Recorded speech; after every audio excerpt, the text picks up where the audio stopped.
Country divide. Yes, that old chestnut has raised its head again, this time in relation to education. Country kids don't get it as good as their peers. The former government had a 4-year rural and remote education strategy to address disadvantage across the state, but a new report by the New South Wales Auditor-General says it's not working and given the Department of Education a year to come up with a new plan. Dr David Roy is a lecturer in education at the University of Newcastle and is with me now. David, good afternoon. Good afternoon. Thanks for having me here. You've had a look at the report. Any surprises? It is, the one thing that was surprising is not the information they're giving, is just how scathing they're being about the Department of Education. You don't expect to see this language quite as harsh. And they've basically said that the department's rural and remote education strategy that's been in place or is running for 3 years and is built on the one from 10 years before is failing across the board because it's nice words that they've just not implemented. They've not resourced it, they've not funded it, they don't have the staffing to actually deliver an education. And the kids, and rural kids and regional areas are being severely let down, and it's going to damage Australia, let alone the individuals. So it's broken. System's broken. Absolutely. And that's despite the hard effort of the staff. And I think this is the thing we've got to be clear at. This is a report not criticising schools. It's not criticising staff. It's criticising the actual strategy by the managers who seem to have no awareness of what's going on and have not obviously had their feet on the ground trying to deal with it, but are too busy focused on supporting those in the cities who have so much access to so much more. The strategy that you refer to, that I've just described as broken, and you've agreed with that, who puts this together? Is it a team of faceless men and women who we never see put their hands up and say, oh, yeah, I'm responsible for this and it's a train wreck? Well, we'll never know. There are teams that are put together, and there's lots of kind of development teams for strategies in the department, and some of those people are really invested in that area and know it as an expertise. Other people use it as a stepping stone. They bring in experts to advise. I was at the Disability Strategy Reference Group discussion this morning, actually, with the department. Whether or not they then take on board what experts advise is a different matter, because then ministers such as Minister Mitchell or the current Minister Carr put in their tuppence worth. The Secretary, like Murat Dizdar, will have their viewpoints, and there'll be different power broking going on as in any business. And that's part of the problem. The Department of Education is like a business. The figures released today show roughly only 50% of country kids are above nation minimum standards in reading and maths. What does that tell you? The word there is minimum. It's not that 54% are doing well, it's they're just hitting the minimum, which means that nearly 50%, 46, are below the minimum standards. So that's a significant number, not just within reading, but also if we look at the numeracy one, only 52 are hitting that. And we're also finding that they are not hitting other targets, such as with staffing, and that the schools that need extra support are not getting the money because they're too small, because the money is tied to larger schools. And we know that in remote schools, they're often small. And so they actually need greater help, because attendance at school is the sleeping monster that no one wants to talk about, because attendance is having chronic impact across Australia. Is any of this a fallout from the COVID years? No, these are all issues that were building up before COVID. We had teacher shortages before COVID. We had missing children in attendance before COVID. We had damaging numeracy and literacy levels before COVID. I think COVID has exacerbated it.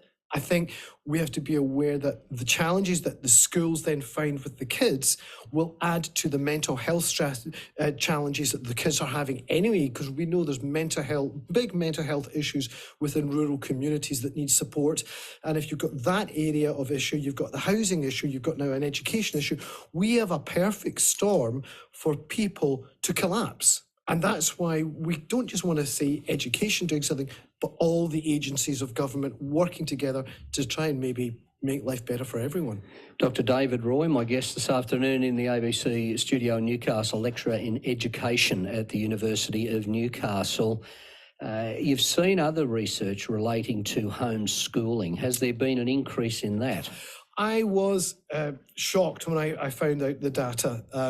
This year, and homeschooling, can I just, for the people at home, we're not talking about remote learning. We're talking about people who take their children out of the mainstream education system and have to have one parent teaching that child at home permanently. 34% increase in people registering for homeschooling with NESA this year. On average, it's about 12 to 15% a year, which is again significantly higher than any enrolment in any school. So 34% means there's a whole group of families saying, school is not working. We can do better at home. Whether they can or can't is another issue. Sometimes it works wonderfully well. Sometimes people realise they need more support. But 34% should be a red warning to all education systems, independent, Catholic, as well as the department, to say, we're not meeting people's needs. And this, again, is highlighted in the auditor's report. We're not meeting it rural. We're not meeting it for closing the gap with First Nation. And now people are also just walking with their feet. Let's get back to today's report and talk about some of the recommendations, including, basically a new strategy, better governance, better resources. Are they valid requests? They are fantastic requests. And little things like actually review the resources you're providing and spending money on, and seeing if actually they're having any outcomes or any outcomes that are positive. Apparently no evaluation could be found to be done by the department spending thousands to millions of dollars on resources and on programs that maybe the communities didn't need. So part of what this is actually listen to the community of what they need to support their education, provide staff. And this is something that, again, is coming down, and it comes down to the Minns government now.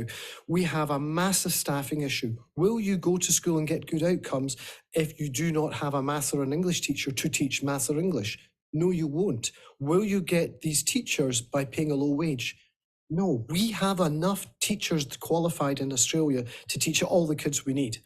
But we don't have enough qualified teachers wanting to teach because of the wage and the conditions and the way they're treated. So that needs to change.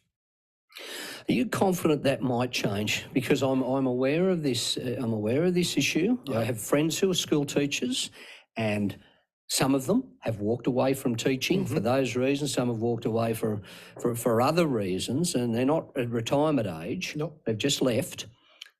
So how does that get fixed? Is as far as teachers go, and rewarding them properly for their skills, is it now up to the Minns government in New South Wales to throw a bucket of money at teachers and say, look, we recognise your skill set and we're going to pay you accordingly? It's a challenging one, because if you increase wages, then that has impacts on other parts of the economy. But yeah, I think we need to be paying a bit more. We need to have more teachers so there's less workload on people. But it's not just a Minns government issue. It's a federal government issue, and it's a problem that has been building for a long time. Many of us have been talking about this for 5 to 10 years, that this is a building, snowballing problem that's now hit an impasse, that we're now seeing the destruction coming from it. So I think we have to make a decision as a nation. Do we want to fund kids' education, or do we want to fund people getting tax breaks for owning 5 houses and nuclear submarines? Those are the choices we are literally making every day. I think health and education are more important, but that's just me. Should we need the Auditor General to be making these recommendations, or is this part and parcel of our checks and balances? We sadly need the Auditor General to do a check and balance, because otherwise the department would investigate itself and approve itself. And I don't believe in any organisation that has no outside body looking in to say, what are you doing? Is it working? What are the outcomes? Where's the accountability? And it's great that the department has accepted mostly all of the responses. The one that they have partially accepted is the one that's looking at engaging with stakeholders is actually doing research to make sure of the impacts that they are having. But I think there could be a good development. We have a new secretary of the department, Murat Dizdar. Hopefully he might do something. This gives Prue Carr an opportunity to actually try to do something positive because she's still fairly fresh in the role as the minister. And there could be photo opportunities for that. And she kind of likes her photo opportunities. So potentially, but what I do worry about is we'll just have another document that's got beautiful language that says it's doing the right thing, but the actual implementation and the practice on the ground doesn't reflect the intention of the document, which is what seems to have happened in the past. David, good to get your insights today. Thanks for coming in.